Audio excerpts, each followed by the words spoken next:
What's up, guys? We're back. Friday edition, Morningwood. Let's do it. 1 week down.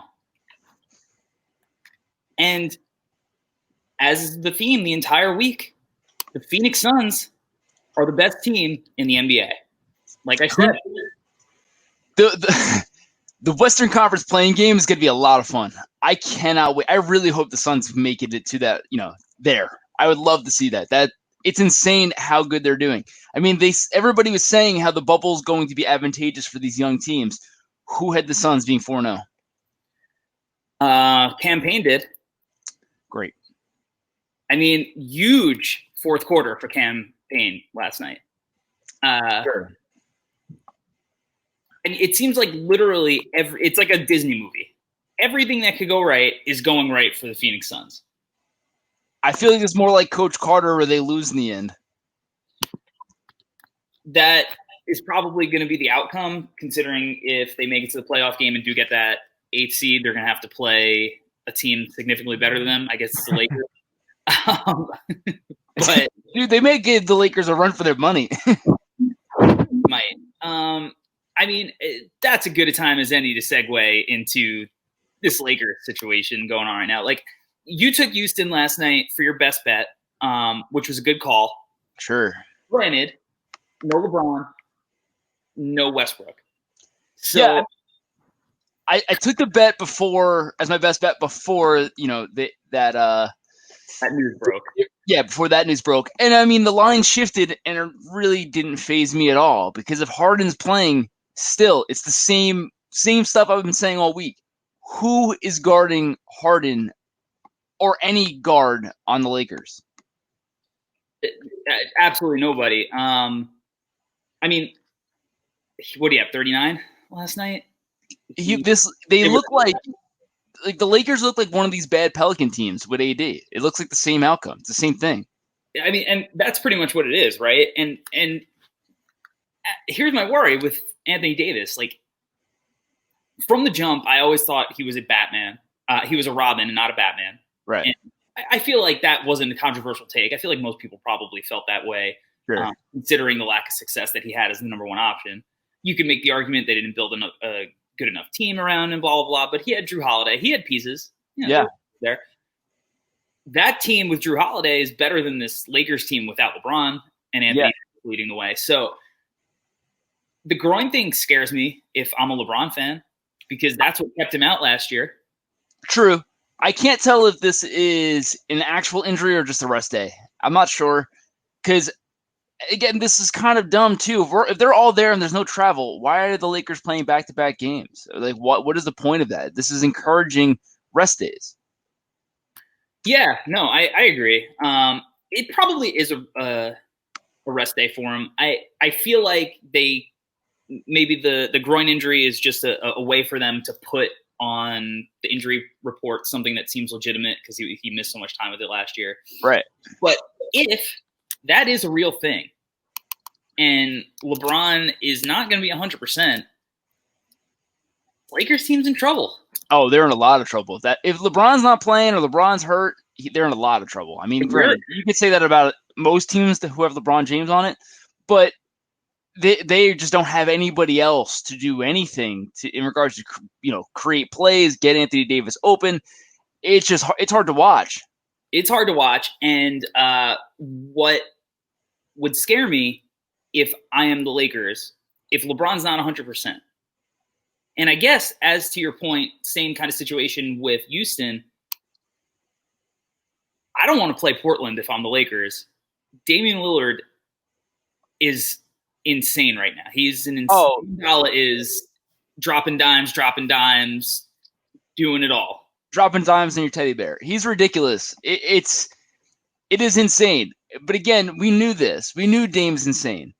I'm still waiting for this Blazers team to defend somebody. They got to start doing that. But my thing, Dame is the best point guard in the league right now. Yeah.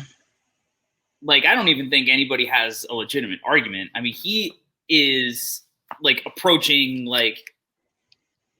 it's hard because there's so many worthy candidates, and obviously he's not going to be an MVP this year, but he's playing at an MVP level. The only ones that I think would compete would be if you're considering LeBron a point guard, which he basically is. Sure. Chris Paul. Yeah.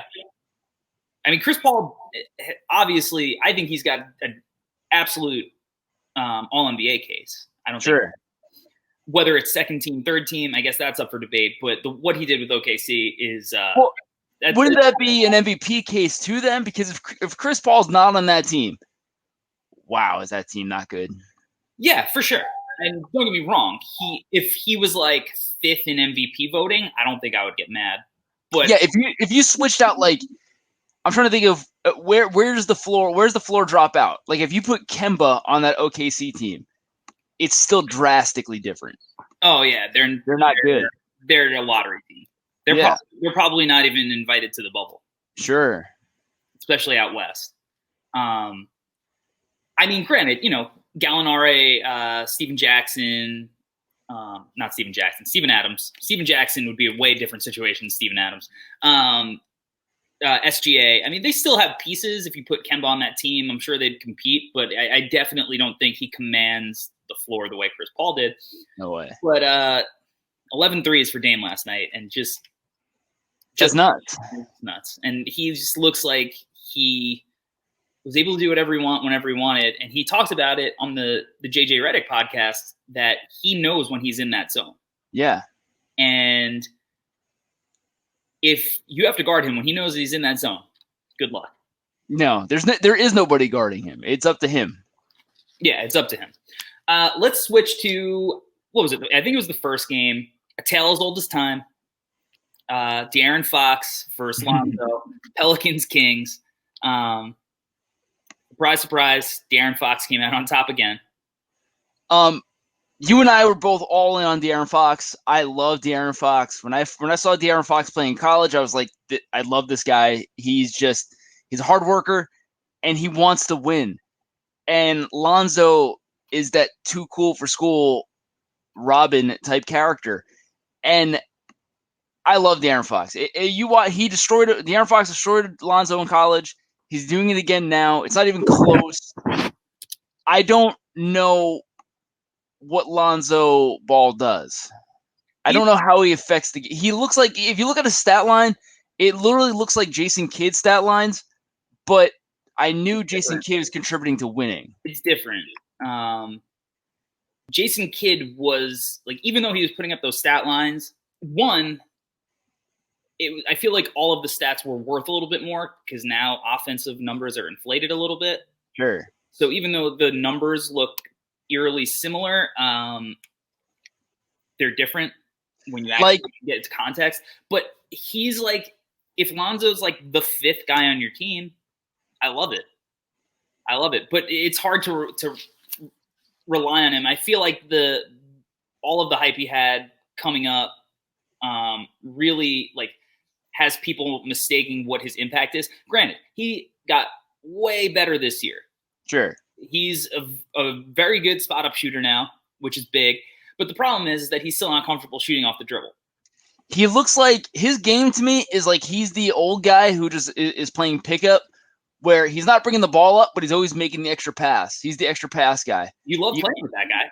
You do, but it doesn't always contribute to wins. No, and Darren Fox is going to contribute to wins at some point. Love Darren Fox. He's all hard. Watch the Darren Fox Sacramento Kings him loving Sacramento video. If you haven't, if you're not all in on Darren Fox now, you will be when you watch it. I love his game. Yeah, and we were both on draft night. We both wanted him. That was a rough night for me because I found out the Bulls traded Jimmy Butler. Sure, it's a rough night for me because the Knicks drafted Frank Ntilikina. Right. We were both hoping he dropped so we could take him. It's sad, but I love watching him. Hopefully Sacramento can figure it out. Bogdanovich looked amazing last night. They put up 140 points. If Bogdanovich is shooting like that, they're going to be a hard team to beat. They just got to figure out what are they doing with Buddy Hield? What are they doing with Bogdanovich? Bogdanovich can be a free agent. Somebody's going to give him an offer sheet. You can't pay both of those guys almost $40 million a year and have one of them come off the bench and play the same position. So they got to figure something out. They got to figure that out. And there's just too many. I mean, I really do like Luke Walton. They have too many good individual defensive players in that team to not have a good defense at all. I agree. And the other thing we're missing is Marvin Bagley, and who knows what the hell is going on with him. But I'll tell you what he's not. He's not Luka. And Luka and Darren Fox would have been a lot of fun. Yeah. Instead, Marvin Bagley's stuck on the bench. Is what it is, right? What are you going to do? So the Clippers, did they flip the switch last night? Kind of. Was that what we were looking for? I don't think that's exactly what we're looking for. I don't think that's dropping the hammer. But, they won, and they are doing what they are supposed to do. They got to take care of these teams. That's what the Clippers are supposed to be doing right now. Yeah, I mean, they beat a good Dallas team. Yeah. They made everybody work. Porzingis looked amazing. He does. It's hard to argue. It's hard to, I mean, the range that I feel like he always had the three-point shot. Right. But I feel like the range that he's added so effortlessly, which I guess you could say about the entire NBA at this point, where everybody's firing from whatever distance they feel like. But it's just a guy his size shooting it from that deep. It's like not fair. It looks like a video game character that you put all the sliders up. Yeah. So obviously putting my personal feelings aside for KP, sure. I think that what we have to see from him is consistent longevity in an individual season. His biggest problem with the Knicks is that he just burns out quick. He's just tired. He's not there to carry a team 70 games. So maybe this shortened bubble season will be an advantage for him in that regard.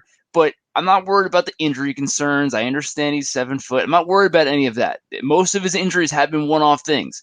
It's more so, can he be ready and hit shots deep into the Western Conference Finals if they make it that far? So it's stuff like that where it's, can he actually keep the longevity going and not tail off big time? Because that was always the big problem with the Knicks. His first 20 games every season were great. Yeah. Then he was such a tail off big time. Yeah. I don't know, with conditioning, I doubt it. I mean, he works hard, so. Yeah, I don't know. I think it'll help having Luka there to take a lot of that pressure off of him, to be that guy who needs 30 points a game. And also playing with Luka makes it so that you're still going to put up numbers because he's going to find you, and just because he makes his teammates so much better. Yeah, you don't got to create your own shot. Luka will help you do that. Yeah. But back to the Clippers. I mean, Kawhi and Paul George both had it going. Yep. You saw that they can make life difficult. I mean, Luka had a great game, but still, they made him work for what he's going to do. We still don't have Montrezl Harrell back. Lou Will's back. He didn't have a great game off the bench. Their bench, they got a lot of production from a lot of different players, but nothing that I look at and think is they can sustain as long-term success in the playoffs. Zubac, 10 out of 10, 21 points, 24 minutes. Like, that's an anomaly. That's an anomaly, but at the same time, you're not going to – like, Lou Will is not going to end up with 6 points, in most future games. So, though, Marcus Morris probably not going to have 16, Zubac's not going to have 21, but Lou Will could probably have 20 to help offset some of those drawbacks from the other players. True. And Landry Shamet at 5 points too. So that's another player that I feel like, you swap out Zubac and Morris for Shamet and Lou Will, that kind of offsets. Yeah. And Montrez is a big part of their team scoring. And I feel like he's really important with Lou Will as guys that just can come in and kind of sustain what the starters. Are you bringing up Luol Deng already? Look, is there any reason not to bring up Luol Deng? I've honestly had a lot of Luol Deng conversations this week. That's weird. Well, Great Britain, superstar Luol Deng. That's a country. So we've been talking a lot about Ben Simmons. Unfortunately, I feel like we're not going to talk about him for that much longer this season. So I think this is the absolute worst case scenario for the 76ers. I mean, I was alluding to it the other day. Granted, when one of your young superstars gets hurt, there's not many times that, that's not an unfortunate situation. But this going into this season, playoff season, with Simmons getting hurt. So if Simmons gets hurt, and he doesn't come back because he's out indefinitely, so we don't know when he's coming back. The rumor's 4 to 6 weeks. So if he comes back, if he doesn't come back, then this is exactly what I said the other day the front office has to do. They are going to run it back. You're not going to get any answers out of your team. They can't make small moves. They can only make big moves, trading one of their big superstars. Right. Then, or firing your head coach if you want to consider that move, you blaming it on him. Now, if Simmons is out, you're not going to be able to see the full potential of your team. Now they're just going to run it back, the same story next season. So you're basically your hope is two things. Assuming they fire their coach, you get a new coach. 2, you hope the teams around you get worse. That's it. You're hoping your team gets better with the roster you got. The teams around you get worse. Worst case scenario for 76ers right here. Yeah, it sucks. From everything I read, looks like a month injury. Yeah. And I mean, the playoffs are going to start before that month. Right. And it's a 4 to 6 week injury from what I read. I don't see them moving Ben Simmons out of the lineup and all of a sudden things click. Like, I don't see a Ewing theory from him just because they just don't have the pieces to make up for it. Like, yeah, you slot Tobias up a slot. You could fill in Al Horford, but they still have the same problems creating offense that they had without him because they still don't have that ball dominant guard. And there's it's still the same problem. And not that Ben Simmons hurt this, but there's still no spacing. When you have nobody that can shoot, there's no spacing. I feel like Elton Brand, I mean, every GM that they have, like, I just don't know how they continuously can't pull off finding the supporting pieces for these guys. Especially now where you feel like shooters are everywhere. Exactly. Yeah. And like, I've been saying, like, if you put Ben Simmons in a Giannis situation, just surround him with shooters, like, you could see he'll be a significantly better player. But the same thing goes for Embiid. Yeah, I mean, you can make them the Magic. Yeah, except Embiid is like a significantly more talented offensive player than Dwight is. So it'd almost be like Dwight on steroids. Sure. Scary because Dwight was. I think Dwight did Dwight get? I don't think so. That was Rashard Lewis. Somebody got suspended for steroids. I'll tell you who they should look into for steroids. They should probably look at Giannis because he literally looks like a Greek god sculpted out of Mount Olympus. One last thing on 76ers. Why would they not go get Stan Van Gundy? That would be great. I think it'd be great. Giannis is insane. I mean, granted, we were talking about this the other day. Giannis is ridiculous, and if Chris Middleton's putting up the 30 points, it's going to be hard. Granted, the Heat did not have Jimmy, and as I'm saying, even with Jimmy, I don't like the Heat. It's a lot more Kelly Olynyk than I would like. It's a lot more Jay Crowder than I would like. He had a big layup in the fourth, Jay Crowder. He's not a bad player. Like he can contribute, but if you're relying on Jeff Green. Nobody wants to do that. No. I don't know if Jeff Green wants that. Absolutely not. Yeah, the Heat need Jimmy back big time because you saw them not maintain that lead that they got. They also don't have Dragic either. I mean, I think that's a huge piece as well. Yeah. Because both of those guys can create their shot a little bit better than, a lot of those guys they were rolling out. It's not like you can rely on Tyler Hero as a rookie to. No, but he looks insane. He looks incredible. He's like best case scenario for that type of pick where it could go either way because he's got that ego that he's like, I'm the best player on the court. Yeah. And he's somehow able to keep that part of him in check and play like a contributing like role player while also going and getting his when the time is right. He's a really smart player. A lot of fun to watch. Miami knocked it out of the park again. But yeah, they just need somebody, Dragic, Jimmy, to close out those fourth quarters where the rest of those guys can get them there. But they need those. They need Jimmy or Dragic, some kind of ball handler who can create their own offense at the end. Kind of similar to Philly. What? Yeah. What are the? But what? Why were the Bucks? Why were the Bucks down so big to begin with? This shouldn't have been a game that rolled over the Heat.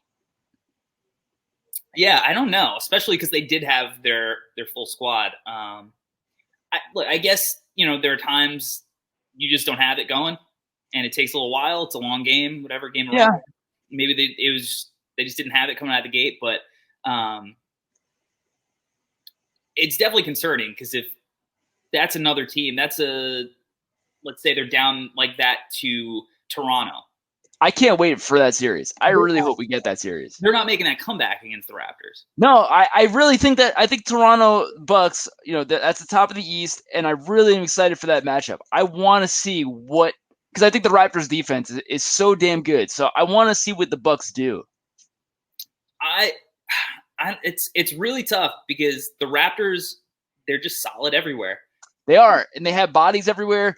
I mean, Ibaka on Giannis is not your worst nightmare. No. So I think that's I like that. I mean, I'm really interested to see what the Bucks will do to adjust. If Giannis is not, dry, can get to the hole at every possession every time, what's plan B? Because I don't know what it is yet.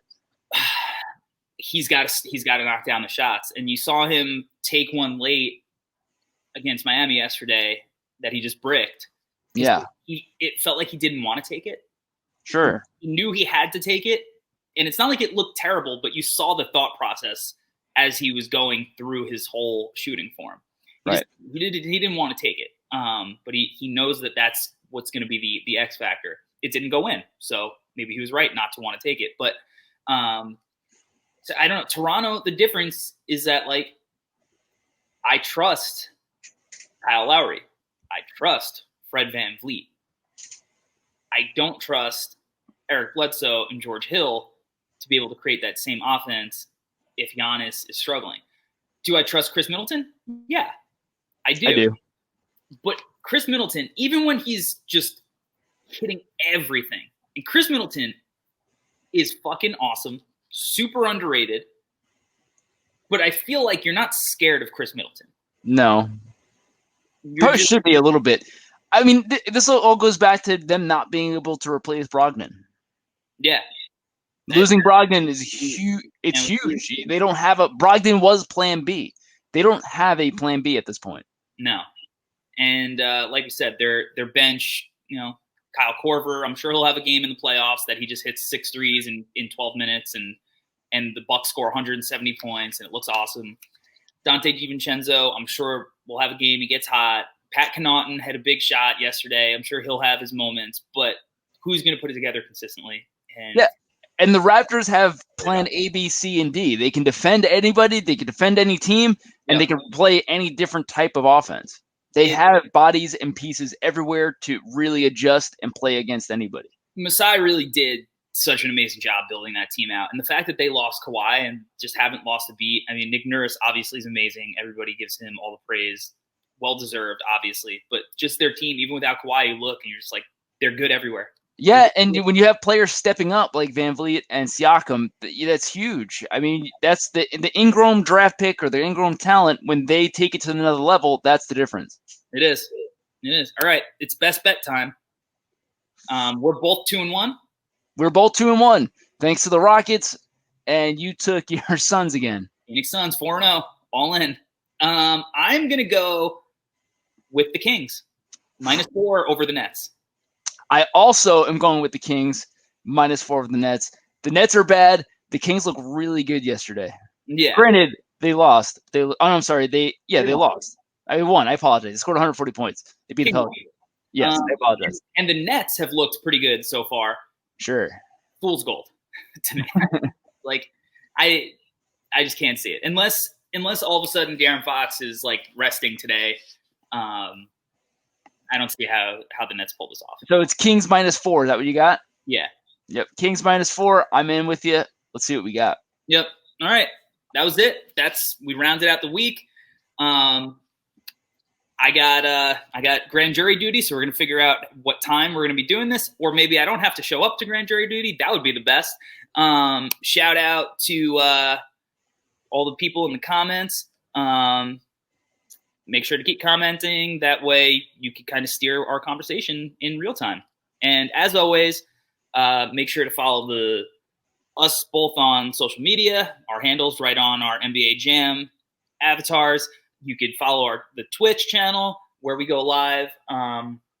Subscribe onto YouTube. So if you miss it live, you can go rewatch the replay on YouTube with our brand new video intro. I was going to say, where can you find that intro? I love that. You can find the video intro on our YouTube channel on a replay. Shout out, patent pending. Go get the new single Wobble. We did it. Week 1 down. Peace.